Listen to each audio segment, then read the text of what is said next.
Hello guys, welcome back to the next part of general lady. General कुछ समय के लिए अपने मैनोर से बाहर जाता है। ये बात जब जिन को पता चलती है तो वो चुपके से जनरल के रूम में जाने के लिए सोचती है, जिससे कि वो अपना जेट पेंडेंट हासिल कर सके। वो उसके पूरे रूम में ढूंढने की कोशिश करती है, लेकिन उसे अपना जेट पेंडेंट कहीं नहीं दिखाई देता। तभी जनरल का एक खास आदमी वहां भागा हुआ आता है और जिन को बताता है कि फैल्कन ट्राइब्स ने हम पर अटैक कर दिया है और वो लोग सिटी के गेट्स तक आ चुके हैं। अब क्योंकि जनरल मैनोर में नहीं है, इसलिए हम पहले सिटी के लोगों को बचाएं या ट्राइब्स के लोगों को यहाँ से भगाएं, ये डिसाइड कौन करेगा। तो जिन उसे आइडिया देती है कि तुम लोग सिटी को प्रोटेक्ट करो और यहाँ की सारी जिम्मेदारी मुझ पर छोड़ दो। वो आदमी जो कि लेफ्टिनेंट जनरल होता है, पहले तो जिनकी बात को नहीं मानता, लेकिन जिनके बार बार समझाने पर वो सिटी को प्रोटेक्ट करने के लिए चला जाता है। तभी जिनकी नज़र जनरल शू ज़्यूमिंग के मास्क और उसके कॉस्ट्यूम पर पड़ती है और उसे एक आइडिया आता है। वहीं दूसरी ओर जनरल उस जेट पेंडेंट को लेकर एक मिस्टीरियस गेट के पास जाता है और उसे खोलने की कोशिश करता है, लेकिन वो गेट जनरल से नहीं खुलता। तब तक फैल्कन ट्राइब्स के लोग जनरल के मैनोर में एंटर कर जाते हैं। तभी जिन जनरल शू ज़्यूमिंग की कॉस्ट्यूम में उन सबके सामने आ जाती है, तो उन लोगों में खलबली मच जाती है, क्योंकि उन लोगों को ये खबर मिली थी कि जनरल इस वक्त मैनोर में नहीं है और वो लोग उसे अपने सामने देखकर डर जाते हैं, क्योंकि वो उसे सच में जनरल ही समझते हैं। फैल्कन ट्राइब्स के लोगों को और ज़्यादा डराने के लिए जिन जनरल की तलवार उठाने की कोशिश करती है, लेकिन वो तलवार इतनी भारी होती है कि उसके हाथ नीचे झुक जाते हैं और उस तलवार को संभालने की कोशिश में जिन उन लोगों के सामने डगमगाने लगती है। लेकिन जिन मन ही मन में बड़बड़ाती है कि ये इतनी भारी तलवार उठाता कैसे है। तभी ओवर एक्साइटमेंट में जिनके मुंह से निकल जाता है कि अगर तुम लोग आगे बढ़े तो मैं तुम लोगों को जान से मार दूंगी। और फैल्कन ट्राइब्स के लोग समझ जाते हैं कि ये शू ज़्यूमिंग नहीं है, बल्कि ये एक लड़की है, और वो उस पर अटैक करने के लिए आगे बढ़ते हैं। वो उस पर अटैक करने ही वाले होते हैं कि तभी जनरल शू ज़्यूमिंग बीच में आ जाता है और उसे बचा लेता है। इसके बाद वो फैल्कन ट्राइब्स के लोगों से फाइट करता है और उन्हें भगा देता है। फिर वो उस मास्क को हटाकर देखता है कि ये मास्क पहना किसने है, और कुछ समय के लिए वो जिनकी आंखों में खो जाता है। आज जिन ने जिस तरह से अपने दिमाग का इस्तेमाल करके मैनर को प्रोटेक्ट किया, उसके लिए सभी उसकी तारीफ करते हैं और साथ मिलकर डिनर करते हैं। जनरल शू ज़्यूमिंग जिन को सबके साथ हंसते बोलते हुए देख रहा होता है, लेकिन वो जिन को धन्यवाद न देकर लेफ्टिनेंट जनरल को धन्यवाद देता है कि उसने सिटी को प्रोटेक्ट किया। लेकिन जब लेफ्टिनेंट जनरल उससे कहता है कि धन्यवाद की असली हकदार मैं नहीं बल्कि जिन है और आपको उसे धन्यवाद बोलना चाहिए, तो जनरल इस बात पर कोई भी रिस्पॉन्स नहीं देता है और आराम करने के लिए अंदर चला जाता है। दूसरी ओर डिनर के वक्त जिन ने बहुत ज़्यादा ड्रिंक कर रही होती है और वो नशे में होती है, और इसी हालत में वो जनरल के रूम में चली जाती है और वो नशे की हालत में उससे रोते हुए कहती है कि तुम कितनी मेहनत करते हो, कितना भारी तुम्हारा मास्क है, तुम्हारी तलवार कितनी भारी है, तुम हम लोगों की रक्षा के लिए कितना कुछ करते हो, मैं तुम्हें दिल से धन्यवाद देना चाहती हूँ। जनरल को उसकी बकवास सुनकर हंसी आने लगती है, लेकिन वो उससे कहता है कि कोई बात नहीं मैडम, ये तो मेरी ड्यूटी है। वैसे आज आपने भी जो कुछ भी मैनर के लिए किया वो भी काबिले तारीफ था। तो जिन कहती है कि अगर तुम्हें सच में मेरा काम अच्छा लगा तो तुम्हें मुझे कोई इनाम देना चाहिए। तो अब बेचारा जनरल क्या करता, वो उससे कहता है कि ठीक है, बताओ तुम्हें क्या चाहिए।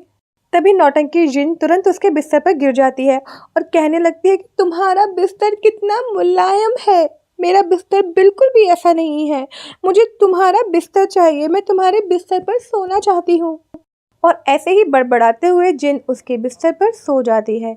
जनरल जब उसे इस तरह से सोता हुआ देखता है तो वो उसे डिस्टर्ब नहीं करता और उसे वहीं सोता हुआ छोड़कर बाहर चला जाता है।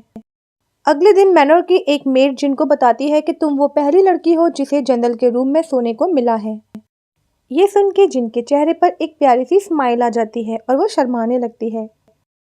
इसके बाद जिन एक और ड्रामा करती है और वो जनरल के रूम को डेकोरेट करवाकर उसमें ब्राइड की तरह से मेकअप करके बैठ जाती है। जनरल जब उस रूम में आता है तो वो शॉक रह जाता है और उससे पूछता है कि ये सब क्या है। फिर जनरल उसे समझाते हुए कहता है कि देखो, हम सिर्फ नाम के पति पत्नी हैं, लेकिन फिर भी हम इस शादी को ख़त्म नहीं कर सकते। तो जिन कहती है कि ठीक है, लेकिन ये बात सिर्फ हम दोनों के बीच में रहेगी कि हम सिर्फ नाम के पति पत्नी हैं। इसके बाद जिन उससे कहती है कि अगर हम दोनों सिर्फ नाम के ही पति पत्नी हैं तो हम दोनों एक साथ एक बिस्तर पर नहीं सो सकते हैं। तो जनरल शू ज़्यूमिंग उससे कहता है कि ठीक है, मैं भी यही चाहता हूँ, मैं बिस्तर पर सोऊंगा और तुम सोफे पर सोओगी। हालांकि जिनको ये बात पसंद नहीं आती है, लेकिन क्योंकि कमरा जनरल का होता है तो उसे जनरल की बात माननी ही पड़ती है। इसके बाद जनरल जब चेंज करके आता है तो वो देखता है कि जिन वहाँ अपना सारा सामान फरा कर बैठी होती है। तो जनरल उससे कहता है कि मुझे ये सब बिल्कुल पसंद नहीं, हटाओ इस सबको यहाँ से। लेकिन जिन उससे साफ मना कर देती है और कहती है कि ये सब मेरे डेली नीड्स का सामान है, इसलिए ये तो मेरे साथ ही रहेगा। तो जनरल खुद जिन का सारा सामान खुद बाहर निकालने की कोशिश करता है और इसी खींचातानी में जनरल के हाथ में जिन का एक अंडरगारमेंट लग जाता है। इस मोमेंट पर दोनों बहुत ही ऑकवर्ड फील करते हैं और जनरल उसी वक्त जिन के सारे कपड़े छोड़कर वहां से चला जाता है। बेचारी जिन को रात में सोफे पर सोना पड़ता है और उसे ठीक से नींद भी नहीं आ पाती। सुबह जब वही मेड चिंग जिन के पास आती है तो जिन उससे कहती है कि आंट चिंग किसी को बुलाओ और ये सारा सामान यहाँ से हटवाओ, ये सारी डेकोरेशन यहाँ से हटवा दो। आंट चिंग बहुत खुश होकर उससे कहती है कि तुम चिंता मत करो, ये सब मैं करवा दूंगी, तुम बस ये सूप पियो जिसे पीने से जल्दी माँ बन जाते हैं। सुबह सुबह जिनकी फ्रेंड राव राव जनरल के लिए टी लेकर जा रही होती है और वो जिन को बताती है कि पता है तुम वो पहली वाइफ हो जनरल की जो उसके कमरे तक पहुंच पाई है। जिन ये सुनकर खुश हो जाती है और वो फिर से जनरल को खुश करना चाहती है, इसलिए वो राव राव से कहती है कि तुम रहने दो, चाय मैं लेकर जाती हूँ। लेकिन जब वो जनरल के पास चाय लेकर पहुंचती है तो जनरल उसकी तरफ ध्यान भी नहीं देता, बल्कि उससे कहता है कि चाय को टेबल पर रख दो। ये देखकर जिन को थोड़ा बुरा लगता है। तभी वहाँ किंग का भेजा हुआ पेंटर आता है जो जनरल शू ज्यूमिंग से कहता है कि मुझे किंग ने भेजा है और तुम दोनों की एक पेंटिंग बनाने का ऑर्डर दिया है। एक्चुअली किंग ने पेंटर को यह ऑर्डर इसलिए दिया था क्योंकि वो जानना चाहता था कि जनरल और उसकी बीवी के बीच में किस तरह के रिलेशंस हैं। पेंटर को दिखाने के लिए जनरल तुरंत जिनको अपने करीब कर लेता है और उसे इंट्रोड्यूस करवाता है कि ये मेरी वाइफ है। अब जिन एक तरकीब निकालती है क्योंकि जनरल उसे घमंड दिखाता है और कभी भी उससे प्यार से बात नहीं करता, इसलिए उससे बदला लेने के लिए वो जनरल की ड्रेस में कुछ ऐसा लगा देती है जिसे पहनते ही जनरल को छींकें आने लगती हैं। और रॉयल पेंटर जब उन दोनों की पेंटिंग बना रहा होता है तो जनरल को बार बार छींकें आने लगती है, जिसकी वजह से पेंटिंग में भी उसका पोज ऐसा ही होता है जैसे कि उसे छींक आ रही हो। इसके बाद जिन जनरल को अपनी बातों में उलझाते हुए कहती है कि तुम कितने कमज़ोर हो, इतनी जल्दी बीमार हो जाते हो, जबकि एक जनरल होने के नाते तुम्हें बहुत ही मजबूत होना चाहिए। मुझे लगता है कि तुम्हें अपनी ज़िंदगी ऐसी बनानी चाहिए जिससे कि तुम और ज़्यादा मजबूत हो जाओ और तुम्हें शुरुआत करनी चाहिए इस बिस्तर से। तुम इतने नरम बिस्तर पर सोते हो, ये तुम्हारे लिए नहीं है, इस पर तुम मुझे सोने दो और तुम आज से सोफे पर सो जिससे कि तुम स्ट्रांग बनो। जनरल समझ जाता है कि जिन ने ये सब क्यों किया और ऐसा क्यों कहा। वो उस पर हंसते हुए कहता है कि कोई ज़रूरत नहीं है, मैं जैसा हूँ वैसा ही ठीक हूँ। ये सुन के जिन को थोड़ा डिसअपॉइंटमेंट होता है, लेकिन वो कुछ कह नहीं पाती। इसके बाद वो जब चाय पीने के लिए बैठी होती है तो जनरल आराम से बैठकर बुक पढ़ रहा होता है।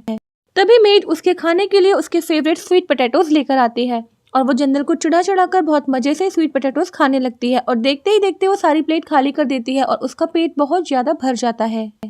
तभी जनरल जिनके पास आता है और उससे कहता है कि चलो उठो, डिनर का टाइम हो चुका है। आज आपको पता नहीं है लेकिन हमने रॉयल पेंटर की शान में एक दावत रखी है जिसमें हम दोनों का शरीक होना बहुत जरूरी है। जिन जिसका पेट के बहुत ज्यादा भर चुका था वो जनरल से कहती है कि अगर ऐसे दावत का आयोजन रखा गया था तो मुझे पहले क्यों नहीं बताया।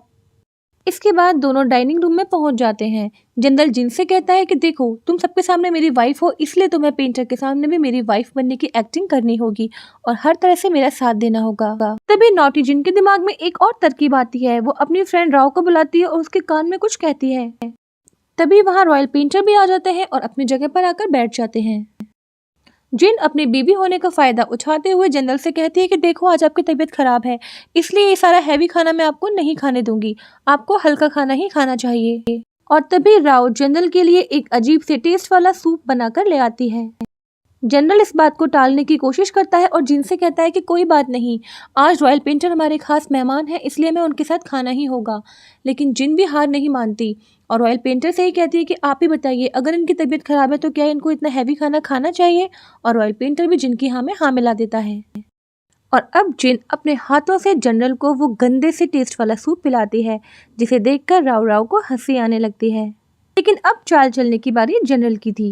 वो सबके सामने कहता है कि भले ही मैं ये खाना नहीं खा सकता लेकिन मैं ये खाना वेस्ट भी नहीं कर सकता, इसलिए मेरी जगह मेरी वाइफ ये खाना खाएगी। तभी वो मेड चिन को बुलाता है और उससे और भी ज्यादा डिलीशियस डिशेस बनाने के लिए कहता है। बेचारी जिन को भरे हुए पेट पर वो सारा खाना खाना पड़ता है, जिसकी वजह से जिनके पेट में गड़बड़ हो जाती है और वो ठीक से चल भी नहीं पाती है। उसके पेट में दर्द होने लगता है।